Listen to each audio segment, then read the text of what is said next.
রাধে রাধে বন্ধুরা, নমস্কার সবাইকে। কেমন আছেন সবাই? আশা করছি সবাই খুব ভালো আছেন।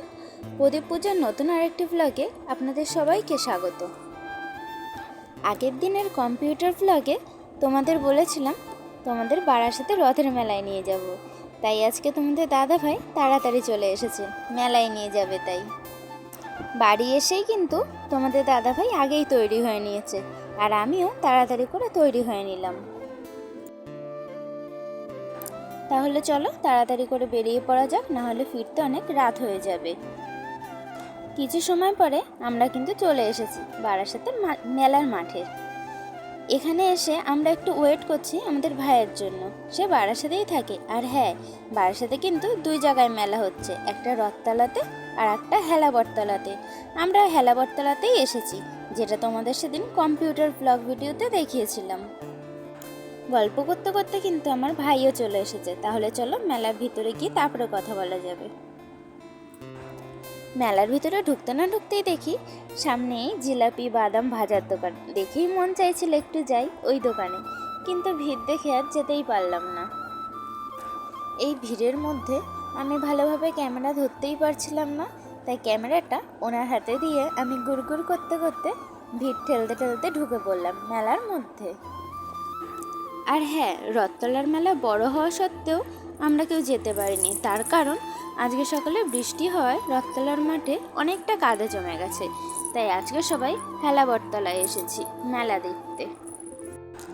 আর হ্যাঁ, একটা জিনিস খুবই অদ্ভুত, ক্যামেরা দেখে সবাই এমনভাবে তাকাচ্ছিল যে কি বলবো, কিছুই বুঝতে পারছিলাম না। যারা আমাদের মতো নতুন ব্লগার আছো তারা অবশ্যই বুঝতে পারবে। আর হ্যাঁ, মেলার মধ্যে ঢুকেও শান্তি পাচ্ছিলাম না মেলা দেখে। এত গরম ভেতরে, আসলে গরম হওয়াটা স্বাভাবিক, এত লোক সব এক জায়গায় থাকলে গরম তো হবেই। তাও গুড়গুড় করে ঘুরে ঘুরে দেখছিলাম। এই গরমে এত দূর থেকে কষ্ট করে এসেছি মেলা দেখব বলে, না দেখে আর বাড়ি তো ফেরা যাবে না, তাহলে মনটা ঠিক শান্তি পাবে না। আর এই যে পুতুলগুলো দেখছো, এই পুতুলগুলো 150-200 করে বলছিল। দাম হলেও দেখুন কি সুন্দরই না লাগছে দেখতে। ভাবছিলাম মনার জন্য দুটোই নিয়ে যাব, কিন্তু অতিরিক্ত দাম বলার কারণে আর চেয়েও নিতে পারলাম না। তারপর কিন্তু আমরা ভিড় ঠেলতে ঠেলতে চলে আসলাম জগন্নাথ দর্শনে। রথের মেলায় এসে জগন্নাথ দর্শন না করলে আবার হয় নাকি? আর ওই যে নাগরদোলনা দেখছো, তোমাদের কার কার চড়তে ভালো লাগে অবশ্যই জানিও। আমার তো দেখলেই খুব ভয় লাগে, তাতে চড়া তো দূরের কথা। খানিকক্ষণ ওখানে একটু দাঁড়িয়ে থেকে আমরা কিন্তু আবার চলে আসলাম। এদিকে তোমাদের দাদা ভাইয়ের একটা চশমার দোকান দেখে খুব পছন্দ হয়েছিল।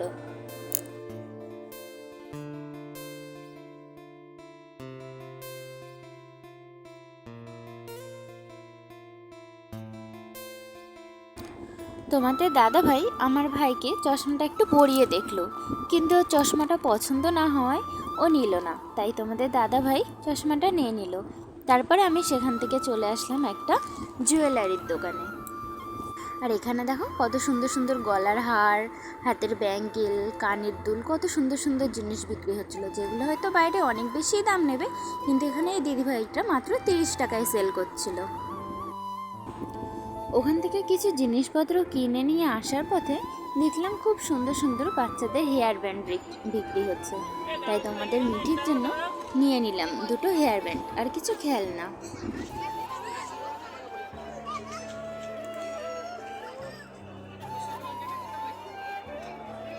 দাম কত বলছে? এটা নিয়ে নাও। আরো কালার আছে দেখতে।